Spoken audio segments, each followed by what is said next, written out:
자, 부지런히 가보겠습니다. 부지런히 가도 이게 좀 쉽지 않습니다. 해야 될 게 많으니까. 다음은 이제 지대 이론이죠. 지대 이론에서는 차액지대, 위치지대, 입지교차지대라고도 하는 게 위치지대죠. 그리고 절대지대, 입찰지대, 이 네 가지 지대론이죠. 이 키워드들을 이제 기억해야 되죠. 차액지대는 지대 차이가 뭐 때문에 나타나는 거예요? 비옥도 때문이죠. 비옥도 차이에 따라서 지대가 높고 낮고, 그 다음에 입지교차지대 또는 위치지대죠. 이거는 뭐 때문에? 수송비 절약분 차이죠. 수송비 절약분. 자, 그러니까 도심에 가까운 곳은 지대가 높고 먼 곳은 지대가 낮겠죠. 비옥도가 높은 땅은 지대가 높고 비옥도가 낮은 땅은 지대가 낮겠죠. 자, 그러다가 최열등지 한계지에 가면은, 한계지 최열등지에 가면은 생산물 가치에서 생산비를 빼고 수송비까지 빼고 남는 것이 없는 토지가 있겠죠.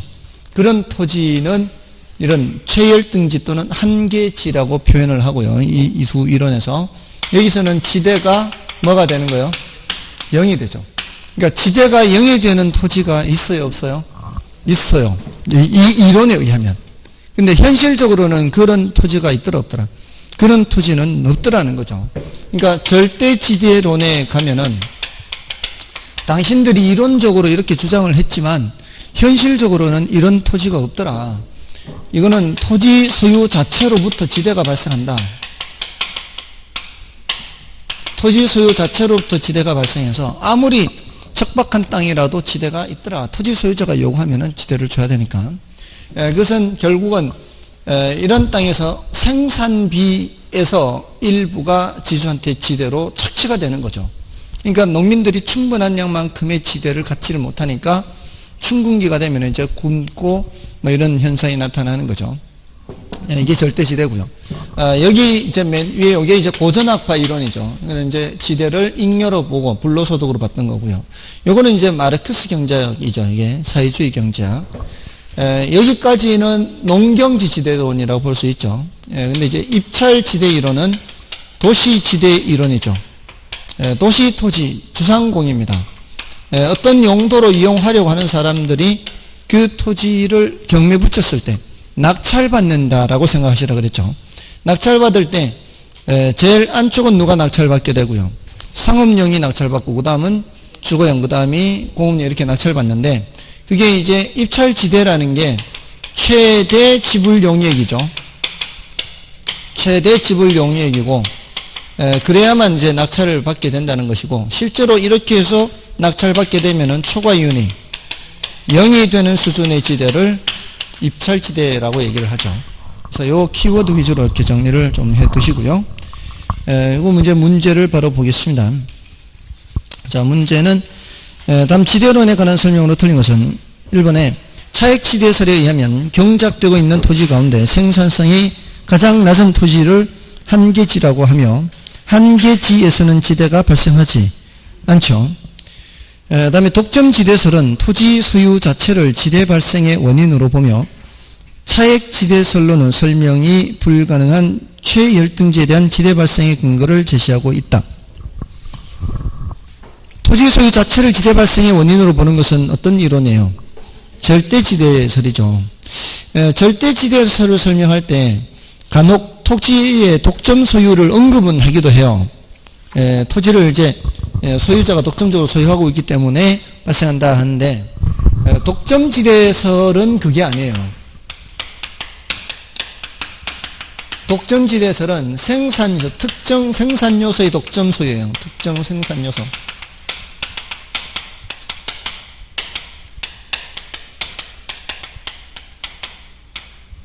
예를 들어 이걸 주로 이제 설명할 때 쓰는 게 이제 프랑스의 와인 산지로 유명한 곳들 있잖아요.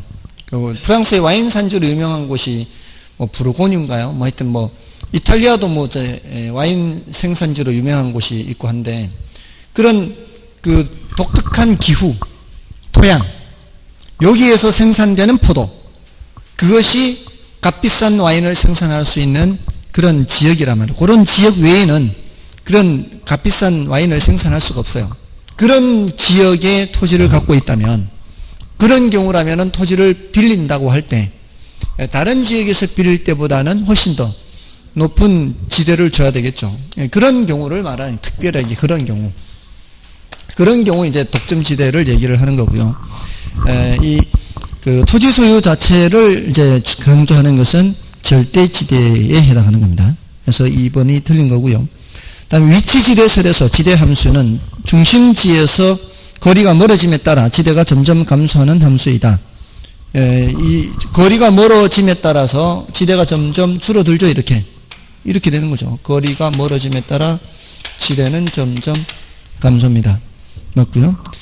다음에 입찰지대설에서는 가장 높은 지대를 지불할 의사가 있는 용도에 따라 토지 이용이 이루어지고요. 다음에 차익지대설에 따르면 생산물의 가격과 생산비가 일치하는 한계지에서는 지대가 발생하지 않죠.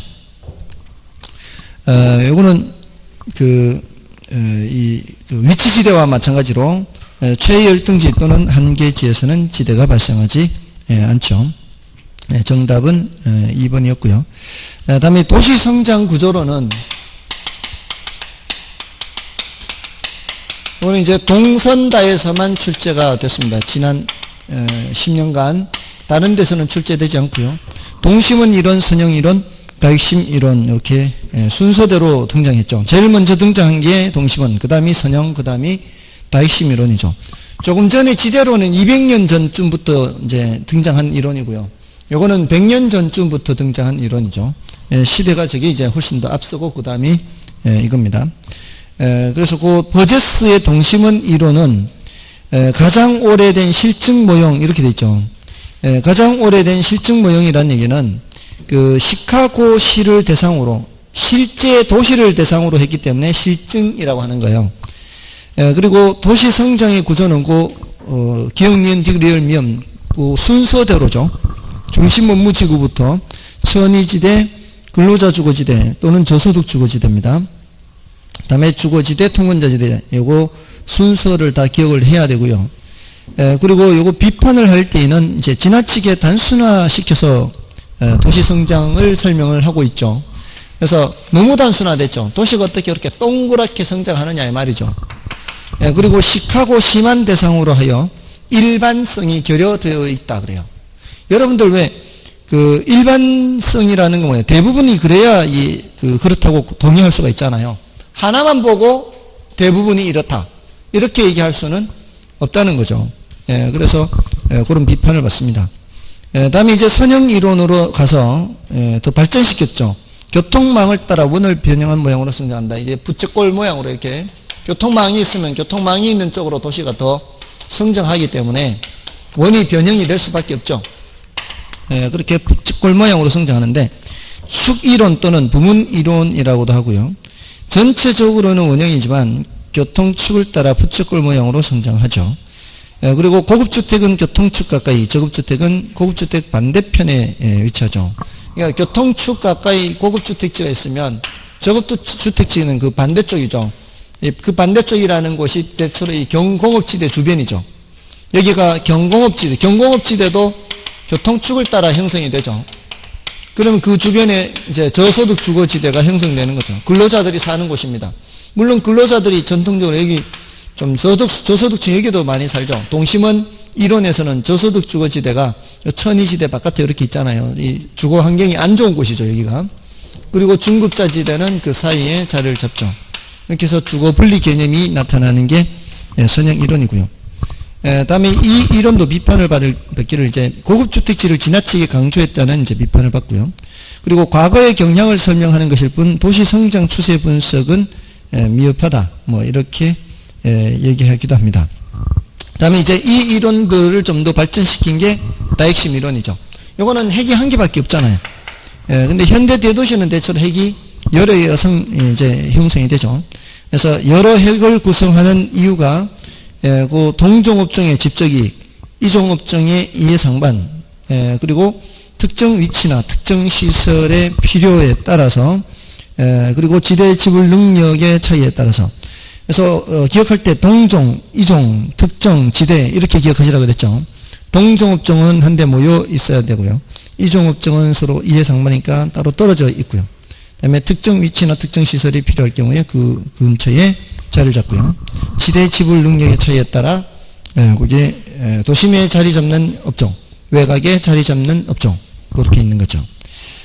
다음에 뭐 오래된 도시는 뭐 단핵의 경우고요. 신도시나 현대도시는 다핵심 도시의 성격을 갖죠. 요거 이제 문제를 좀 보겠습니다. 17번 도시 공간 구조 이론에 관한 다음 설명 중 옳은 것은 동심원설에 의하면 중심지와 가까워질수록 범죄, 빈곤 및 질병이 적어지는 경향을 보인다. 반대로 설명하고 있죠. 안으로 갈수록 주거 환경이 별로 안 좋아요. 그래서 틀렸고요. 그 다음에 선형 이론에 의하면 주택 구입 능력이 높은 고소득층에 주거지는 주요 간선도로 인근에 입지하는 경향이 있다. 이거 맞죠? 선형 이론은 이제 고급주택지는 그쪽에 있어요. 그 다음에 다핵심 이론에서는 다핵의 발생 요인으로 유사활동간 분산지향성. 유사활동가는 집적 지향성이죠. 그 다음에 이질활동가는 입지적 비양립성. 이건 맞죠? 입지적 비양립성 뜻이 단어 뜻이 뭐예요? 양립은 함께 서 있다는 뜻이고 비양립은 함께 서 있을 수 없다는 얘기니까 다른 곳으로 가야 된다는 얘기죠. 그 뒷부분은 맞는데 앞부분 때문에 틀린 거예요. 그 다음에 도시공간 구조 변화를 이야기하는 요인은 교통의 발달이지 소득의 증가와는 관계가 없다. 당연히 소득과도 관계가 있죠. 도시공간 구조 변화가. 그 다음에 튀넨의 고립구 이론은 버제스의 동심원 이론을 농업부문에 응용한 것이다. 튀넨의 고립구 이론. 자, 튀넨의 고립구 이론이 언제나 이 지대론 여기 위치 지대, 입지 교차 지대. 이 고립구 이론은 200년 전쯤이에요. 자, 그것은 버제스의 동심원 이론을 저쪽에 적용한 거예요. 말이 안 되죠. 이건 100년 전 이론이고 200년 전에 튀넨의 고립국 이론이 어디에 반영된 거예요? 동심원 이론, 이 버제스의 이 도시성장 구조론에 반영이 된 거죠. 그래서 틀렸습니다. 정답은 몇 번? 정답은 2번이요. 이제 물어보고 대답해야죠. 계속 제가 틀려가지고 이제 물어보고 대답해야 돼요. 자, 이제 정부의 시장 개입 필요성입니다. 자, 이 정부의 시장 개입 필요성은 이제 일단은 크게는 둘로 나누어지죠. 하나는 시장 실패를 수정하는 게 있고, 하나는 사회적 목표를 달성하는 게 있죠. 이건 이제 주로 형평성 측면이고요. 이거는 이제 효율성 측면이죠. 근데 이제 내용은 이제 체크를 해야 될 건 여기에 있죠, 여기. 시장 실패에서 이제 100% 출제가 됩니다. 이거는 이제 지문으로만 나오고 한 번도 정답 지문으로 나온 적 없다 그랬죠. 그래서 시장 실패는 경제적 기능을 수행하는 것이고, 이거는 정치적 기능을 수행하는 것이고, 이 시장 실패는 그 원인을 이제 알아두셔야 되죠. 외공불비해서 최근 10년간 이게 10문제 출제가 됐다 그랬어요. 여기서 10문제인데 이쪽은 한 문제도 출제되지 않고요. 이 10문제 중에서 외부 효과에서만 5문제 출제되고요. 공공지에서 2문제, 나머지 전반적으로 3문제 이렇게 출제됐으니까 특히 외부 효과가 더 중요하니까 외부 효과는 따로 얘기하고 있고요. 그 다음에 이제 공공재는 비배제성하고 비경합성이라는 성질을 갖는 것이라 그랬어요. 비배제성에 의해서 무임승차 문제가 나타나서 시장에 맡길 경우에 적정량보다 적게 생산되는 비효율이 발생하고요.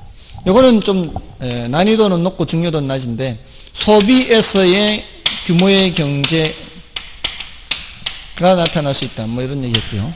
그다음에 불안전 시장은 이 독점이나 과점 같은 거죠. 독과점들은 생산량을 줄이면서 가격을 올리죠. 그래서 과소 생산되는 비율이 발생하고요. 비대칭 정보는 다른 말로 뭐라고도 해요? 불안전 정보라고도 하죠. 비대칭 정보를 다른 말로 불안전 정보라고도 합니다. 시장이 불안전하면은 시장 실패 원인이 된다고요. 이 정보도 그렇고요. 여기에 불안전 시장도 그렇고요. 불안전 정보도 그렇고 다 시장 실패 원인이 되는 거죠.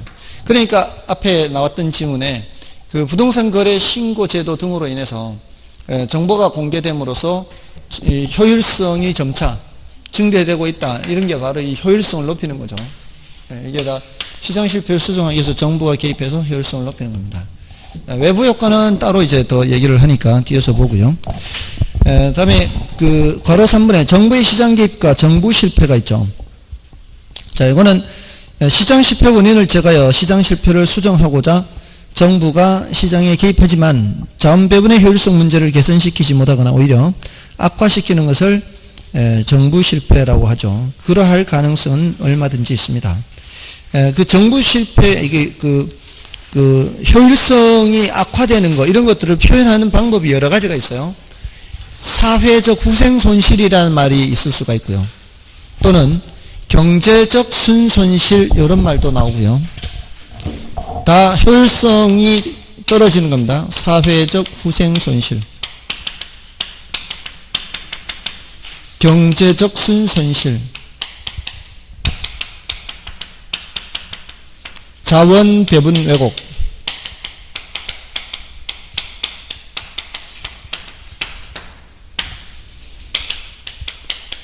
효율성 상실. 다 같은 맥락이에요. 이 네 가지 표현이. 이 네 가지 표현을 왜 또 알고 계셔야 되는가 하면은, 정답 지문은 딱 한 번밖에 되지 않고요. 정답 지문이 아닌 경우가 여러 번 출제가 됐는데, 아까 탄력성에서 한 가지 더 말씀을 드렸어야 되는 게 이런 거죠. 이제 뒤에 다시 또 나옵니다. 정책론. 정부가 어떤 정책을 썼을 때 정부가 정책을 썼음에도 불구하고 이런 현상이 나타나는 것이 정부 실패거든요. 정부가 어떤 정책을 썼음에도 불구하고 이런 게 나타나면 이제 정부 실패인데, 정부가 이런 정책을 썼을 때 얼마나 이런 손실이 크냐 작으냐 이걸 따지는 거예요. 가능한 한 이런 손실이 적을수록 좋겠죠.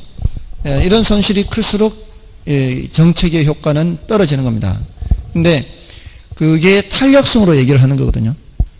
탄력성이 비탄력적이면 비탄력적일수록 수량 변화가 많아요, 적어요?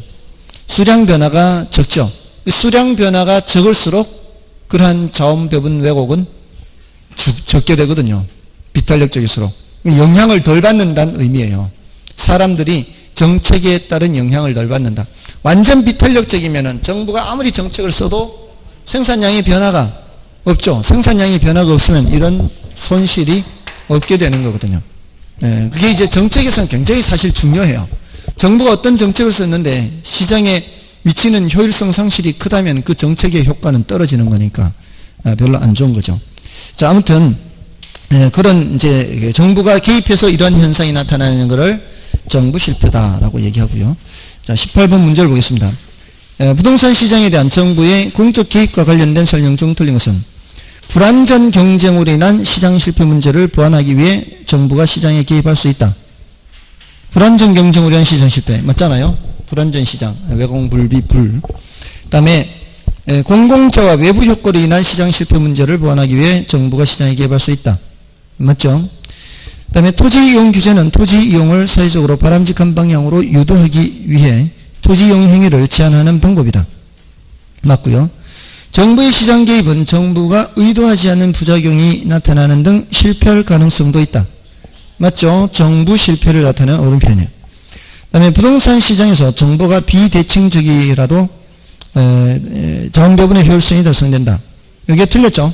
외공불비, 비대칭 정보 또는 불안전 정보 이런 경우에도 자원 배분 왜곡은 나타납니다. 이때는 특히 역선택이나 도덕적 해이 이런 게 나타난다 그랬죠.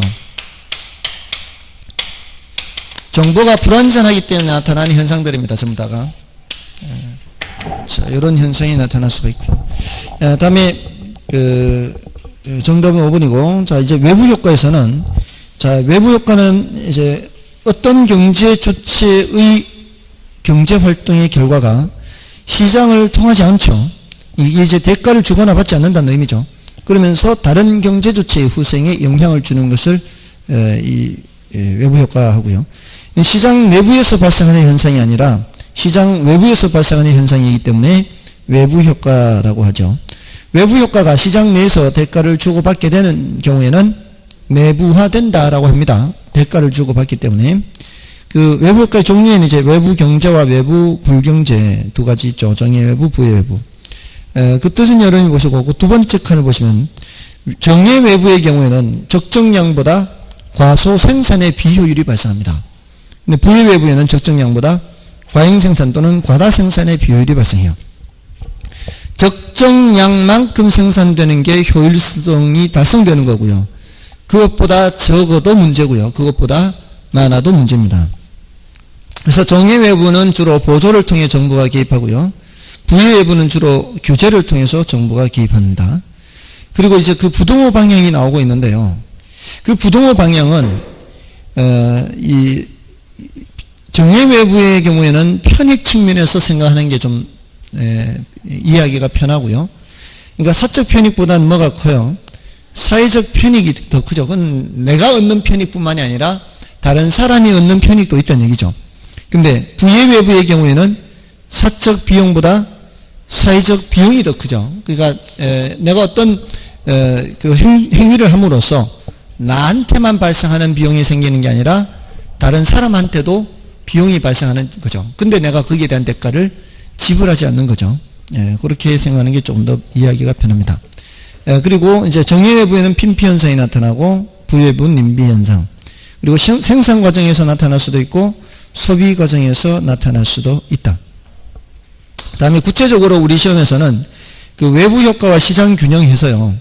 그 외부 효과가 나타날 때 인근 주택 시장에는 어떤 영향이 있는지 또는 부의 외부를 발생시키는 공장을 규제했을 때 어떤 효과가 나타나는지 이런 데 대한 내용을 이제 질문을 했는데요. 기업은 근린공원이 설치될 때 인근 주택 시장에서는 어떻게 되는지를 묻죠. 이때는 수요가 증가하게 되는 거고요. 그 다음에 니은의 경우는 시멘트 공장이 설치가 되면은 인근 주택 시장에서는 어떻게 되느냐. 이때는 수요가 감소되고요. 그 다음에 디귿은 그 시멘트 공장이나 목재 공장을 규제할 때의 영향이죠. 규제를 하게 되면은 인근 주택 시장에서는 수요가 증가하고요. 시멘트 시장에서는 공급이 감소합니다. 규제를 받는. 그리고 주택 시장에서는 인근 주택 시장이 아니라 그냥 주택 건설 시장이죠. 주택 건설 시장에서는 시멘트 가격이 올라감으로써 생산 요소 가격이 올라가잖아요. 그럼 생산 요소 가격이 올라가니까 공급이 감소하게 되는 거죠. 그래서 그 맨 마지막 것만 질문한 적이 없고요. 나머지 네 가지는 다 질문했어요. 각각 그래프로 질문하진 않았습니다. 그래프로 질문하지 않고 수요 곡선이 우측으로 이동한다, 뭐 좌측으로 이동한다, 또는 가격이 올라간다, 내려간다 이렇게 그렇게는 다 질문을 한 겁니다. 다음에 이제 괄호 4번에 외부 효과에 대한 대책에서 정부의 개입에 의한 해결도 있지만 시장기구 수술에 의한 해결도 있죠. 그 중에 특히 기억해야 될 게 이제 코드 정리죠. 재산권 부여. 그러니까 코드 정리하면 뭐 생각하시면 되는가 하면은 이산화탄소 배출권이 국제시장에서 거래되고 있거든요. 그 이산화탄소 배출권이 거래되는 것이 바로 이 코즈라는 학자의 아이디어에 따라 나온 거예요. 그러니까 지금 그게 70몇 년도에 이 사람이 논문을 발표를 했는데 코즈라는 학자가 그게 지금 40년이 넘는 지금에 와서는 실제로 거래가 되고 있다는 거죠. 이산화탄소 배출권이라는 게. 제가 공부할 때만 해도 정말 상상도 못했어요. 과연 이게 가능할까 생각을 했는데 그게 지금 현재 그 재산권이라고 볼 수 있죠. 그 재산권이 거래가 되고 있습니다. 이거는 시장에서 거래된다라는 의미에서 시장기구 수술에 의한 해결이고요. 그리고 왼쪽 페이지에 그 표 위에 보면 내부화된다라는 말 있죠. 왼쪽 페이지 그 표 위에 외부 효과의 종류 그 위에 내부화된다 찾으셨어요? 그 내부화되는 것도 이게 정부가 개입하는 것이 아닌 거죠. 스스로 내부화가 되는 겁니다. 자, 꼭 반드시 정부가 개입해야 되는 것은 아니라는 거죠. 다음에 이제 19번 문제를 보시고요. 외부 효과에 관한 설명 중 틀린 것은 1번 외부 효과란 어떤 경제 활동과 관련하여 거래 당사자가 아닌 제3자에게 의도하지 않은 혜택이나 손해를 가져다 주면서도 이에 대한 대가를 받지도 지불하지도 않는 상태를 말한다. 맞죠? 다음에 부의 외부 효과를 발생시키는 시설의 경우 발생된 외부 효과를 제거 또는 감소시키기 위한 사회적 비용이 발생할 수 있다. 그렇죠? 다음에 생산 과정에서 외부 불경제를 발생시키는 재화 공급을 시장에 맡길 경우 그 재화는 사회적인 최적 생산량보다 과다하게 생산되는 경향이 있다. 맞죠? 다음에 새로 조성된 공원이 쾌적성이라는 정의 외부 효과를 발생시키면 공원 주변 주택에 대한 수요 곡선이 좌측으로 이동하게 된다. 우측으로 이동하는 거죠. 자, 이런 식으로 이렇게 다 질문을 했던 겁니다. 4번이 틀렸고요. 그 다음에 부의 외부 효과에 대한 규제는 부동산의 가치를 상승시키는 효과를 가져올 수 있다. 요거는 맞죠? 왜냐하면 부의 외부 효과에 대한 규제를 하게 되면 수요가 증가하니까 그러면은 가치를 상승시킬 수가 있는 겁니다. 정답 4번이고요. 다음에 20번은 정부의 시장 개입 수단이죠. 조금 전에 살펴본 건 이제 정부가 시장에 왜 개입하느냐에 대한 거고요. 지금 요거는 정부 시장에 어떻게 개입하느냐 하는 거죠. 그 수단에는 토지 이용 규제도 있고 직접 개입도 있고 간접 개입도 있죠. 근데 토지 이용 규제는 정부의 시장 개입 수단으로는 아직 한 번도 출제된 적이 없어요. 직접 개입, 간접 개입 이렇게 해서 출제됐습니다. 무려 6번 출제했어요. 많이 출제했습니다. 직접 개입, 간접 개입이 뭔지 구별을 해야 돼요. 그래서 직접 개입에 공공부문이 직접 공급자나 수요자의 역할을 수행하면서 부동산 시장에 개입하는 방법으로서 도시개발이라든가 토지은행이라든가 토지수용, 택지공용개발, 거기는 빠져있지만 공공임대주택 공급도 들어가죠. 공공임대주택 공급, 그리고 가격 통제로서 임대료 규제, 분양가 규제 이런 것도 뭐예요? 직접적 개입이죠. 맞나요? 그 임대료 규제, 분양가 규제도 직접 개입입니다. 이거는 가격 통제로서 직접 개입이에요. 다음에 간접 개입해서 이 시장의 틀을 유지하는 거죠. 시장의 틀을 유지하면서 시장 기능을 통해 그 목적을 달성하고자 하는 방법으로서 각종 세제나 금융제도라든가 또는 보조금 지원, 부담금 부과 이런 것들이 간접 개입에 해당한다 이렇게 볼 수 있고요. 다음에 이제 토지은행 제도는 한 10분의 3 정도 돼요. 이게 10분의 3이 독립된 문제로 10분의 3은 아니고요. 독립된 문제는 한 번, 그리고 뭐 지문으로 한 2번 정도 언급이 됐습니다. 토지은행 제도는 토지 비축 제도라고도 할 수 있죠. 자, 그 뜻은 이제 여러분이 보시고 우리나라에서는 누가 담당하고 있다 그랬어요? 한국토지주택공사에서 담당하고 있다 그랬죠. LH공사에서. 그래서 토지은행을 설치하고 토지은행이라고 하는 것을 설치해서요. 토지주택공사의 고유계정과 구분하여 운영합니다. 섞이면 안 되니까요. 그리고 이제 비축 대상 및 수단으로서는 공공개발용도 있고 뭐도 있어요. 수급조절용도 있죠. 그래서 공공개발용과 수급조절용의 가장 큰 차이점은 바로 뭔가 하면은 수용이 가능하냐 그렇지 않느냐 이거예요. 비축수단으로서 공공개발용의 공공이란 단어 때문에 수용이 가능합니다. 근데 수급조절용은 그렇지가 않고요. 그 다음에 장단점에서 그 각각 3가지씩 있죠. 장점은 계획적 이용을 할 수가 있죠. 미리 보유하고 있기 때문에. 그 다음에 개발이익을 환수할 수가 있어요. 땅값이 올라가도 정부 거예요. 그 다음에 공공용지를 저렴하게 적시에 공급할 수 있죠. 쌀 때 미리 사두니까 저렴하게 적시에 공급할 수가 있고요. 그 다음에 단점은 막대한 토지 매입 비용이 소요된다는 겁니다. 한두 필지를 비축하는 게 아니잖아요. 많은 토지를 비축해야 되니까 비용이 거기에 묶여 있어야 되고요. 그 다음에 토지의 관리 문제가 돼도 됩니다. 사용할 때까지는 한참이 걸릴 텐데 그 기간 동안 관리를 해야 되고요. 그래서 불법 점유 문제가 발생할 수가 있습니다. 그리고 적절한 투기 방지 대책 없이 시행하는 경우에는 정부가 투기를 조장할 수가 있어요. 이게 정부가 큰 손으로 시장에 직접 개입하는 것이기 때문에 멀쩡한 토지 시장을 들썩거리게 할 수 있다는 얘기죠. 그래서 그 장단점 3가지씩 비교하면 되고요. 다음에 20번 보겠습니다. 토지은행 제도에 관한 설명 중 틀린 것은 1번의 토지은행 제도는 정부 등이 토지를 매입한 후 보유하고 있다가 적절한 때 이를 매각하거나 공공용으로 사용하기 위한 것이다. 맞죠?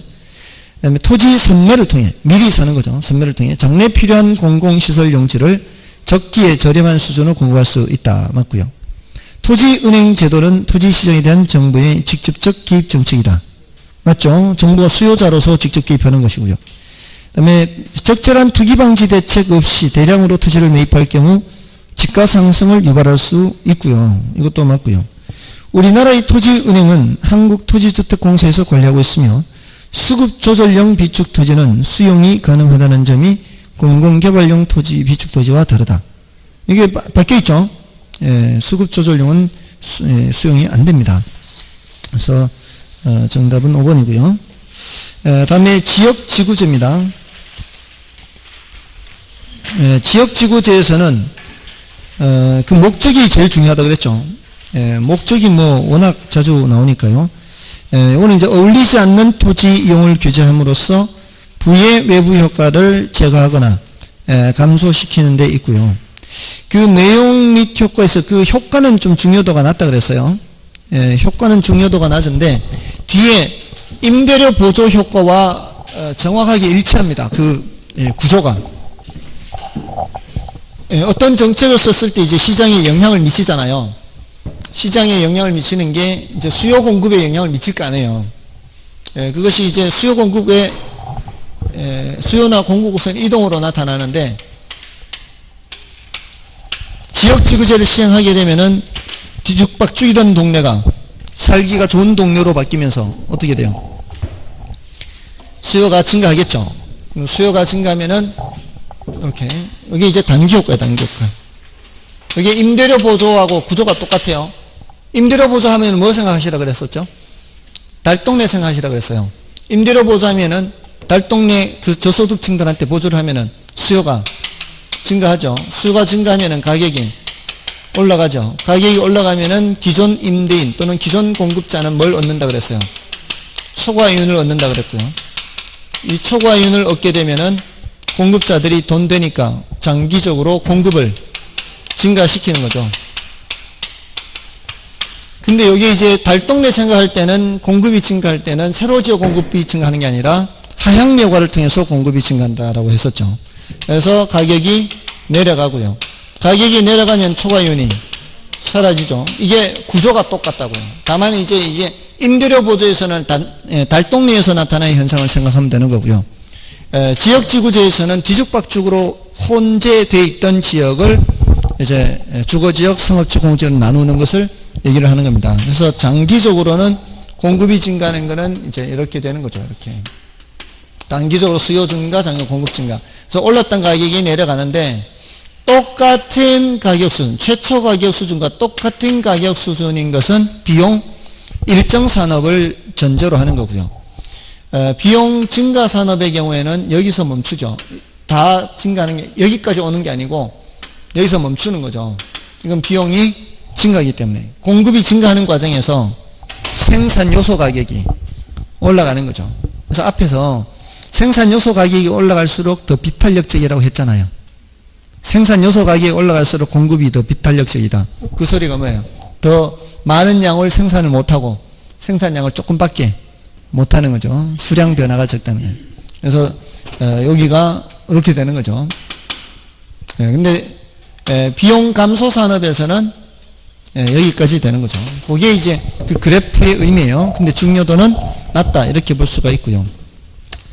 다음에 이제 괄호 3번의 지역지구제의 문제점. 자, 요거는 동그라미 1번에 토지개발 및 이용이 지나치게 속박되는 지역과 그렇지 않은 지역 간 형평성 문제가 있죠. 그리고 이것은 5번에 부동산에 있어서 문제가 되는 것은 사후적 독점이 아니라 사전적 독점이다. 이것도 지역 간 형평성 문제라고 볼 수 있죠. 지역 간 형평성 문제와 사전적 독점의 문제는 같은 거라고 볼 수 있고요.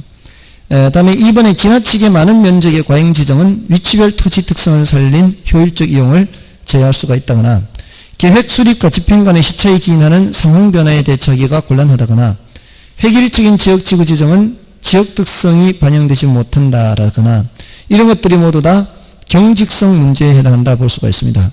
그러니까 과거에 우리나라 이 국토의 계획 및 이용에 관한 법률 좀 아까 몇 번 말씀드렸는데 과거에는 지구 단위 계획 이런 게 없었어요. 입지 규제 최소구역 이런 것도 없었어요.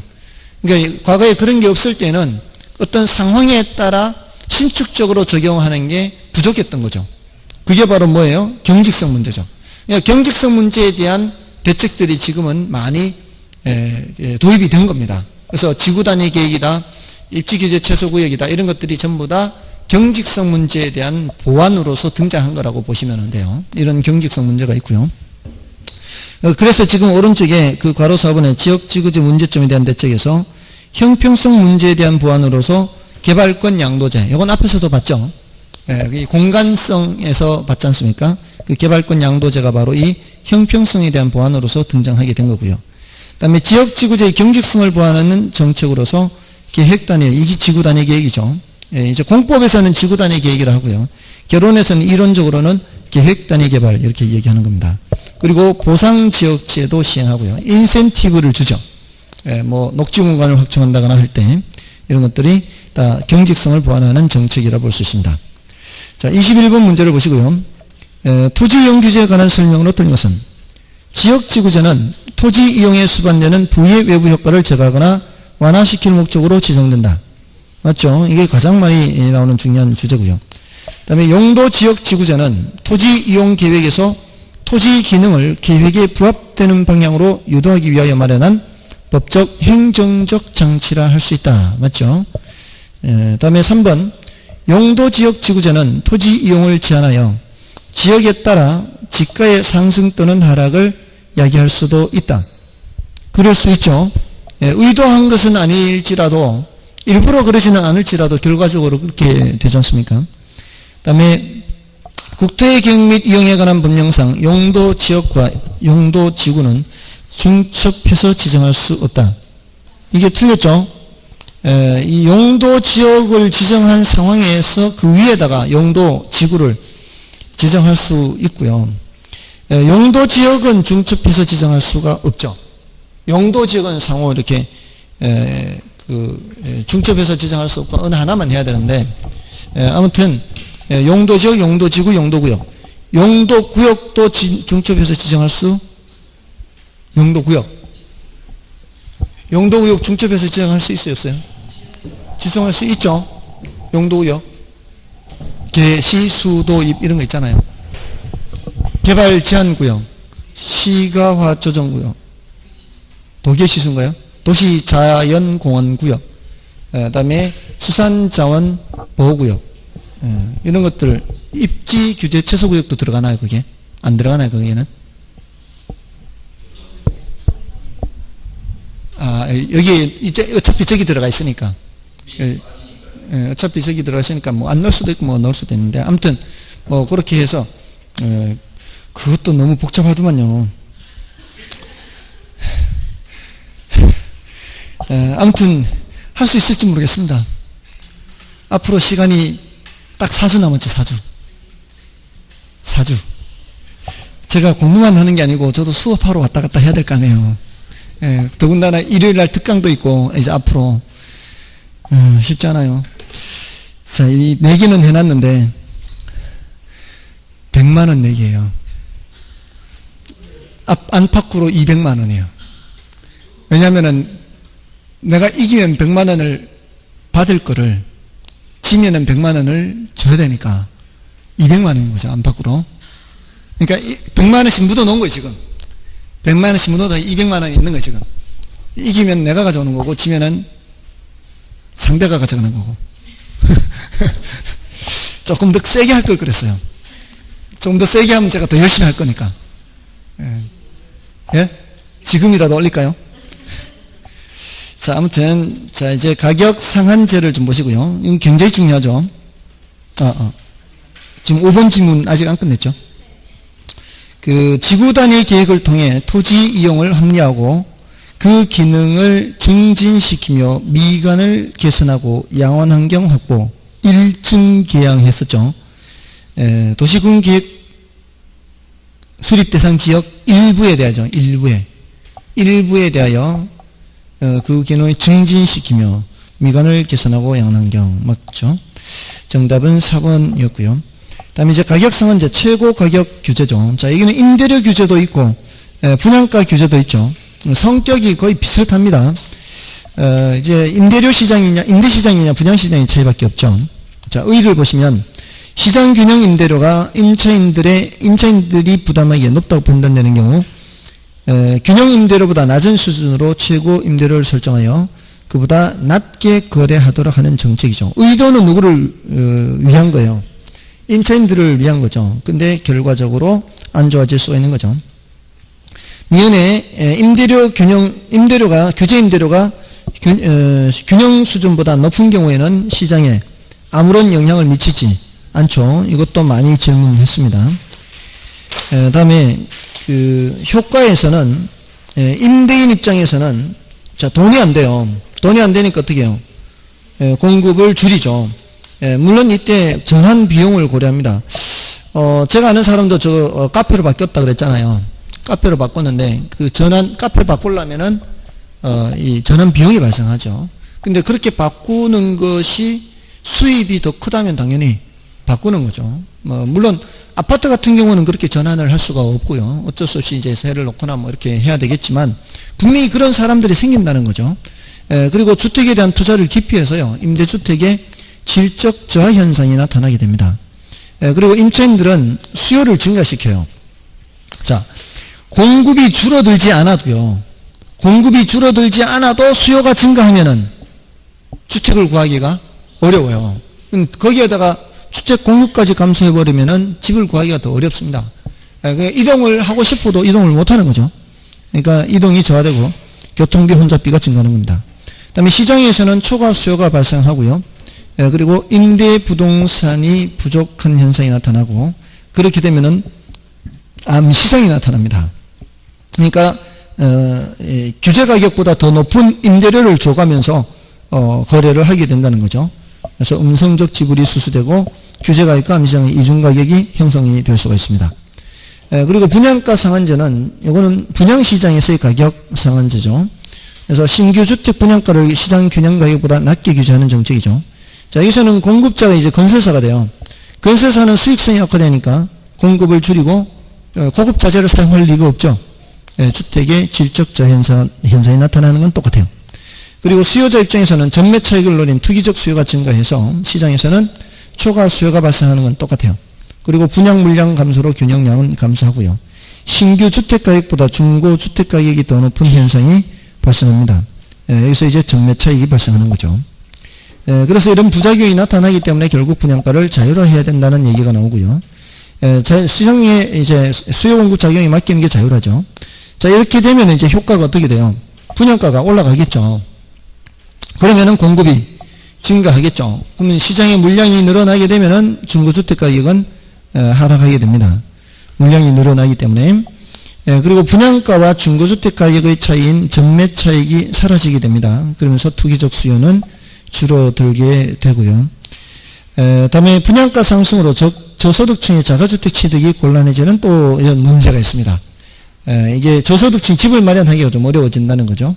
그리고 주택산업의 수익성이 향상되어 주택의 질이 향상되는 긍정적인 면도 있고요. 자, 22번을 좀 보겠습니다. 임대료 규제가 임대주택 시장에 미치는 효과에 관한 설명으로 틀린 것은 다만 단기적으로 다른 조건은 일정하다고 가정합니다. 균형 임대료보다 임대료 상한이 높을 경우 균형 임대료와 공급량에 아무런 영향을 미치지 않는다. 균형 임대료보다 임대료 상한이 높아요. 그러면 아무 효과가 없죠. 그 다음에 균형 임대료보다 임대료 상한이 낮아요. 이러면은 장기적으로 임대주택의 질이 낮아질 수 있죠. 그 다음에 균형 임대료보다 임대료 상한이 낮을 경우 임대주택에 대한 공급이 단기적으로는 탄력적, 장기적으로는 비탄력적으로 반응한다. 반대로도 있죠. 이게 균형 임대료보다 임대료 상한이 낮으면 지금 제대로 이제 규제가 되고 있는 거잖아요. 그럼 임대주택에 대한 공급이 단기적으로는 비탄력적이죠. 장기적으로는 탄력적으로 반응한다. 이렇게 돼야 돼요. 3번이 틀렸고요. 그 다음에 균형 임대료보다 임대료 상한이 낮을 경우 임대료 규제가 지속되면 장기적으로는 음성적 거래가 발생할 수 있다. 그렇죠. 그다음에 균형 임대료보다 임대료 상한이 낮을 경우 임대료가 규제 이전의 균형 수준보다 낮아져서 단기에 비해 장기에 추가 수요가 더 발생할 수 있다. 이것도 맞고요. 장기적으로 갈수록 점점 더 추가 수요가 더 커지는 거죠. 다음은 이제 부동산 조세고요. 부동산 조세는 그 동그라미 1, 2, 3, 4, 5번까지는 아까 말씀드린 거와 거의 똑같아요. 아까 탄력성과 조세 기체겠죠.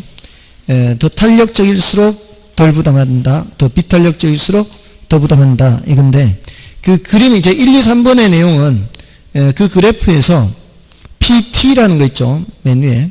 PT는 조세가 부과된 후의 가격을 말하고요. 그 밑에 P0는 조세가 부과되기 전의 가격이고요.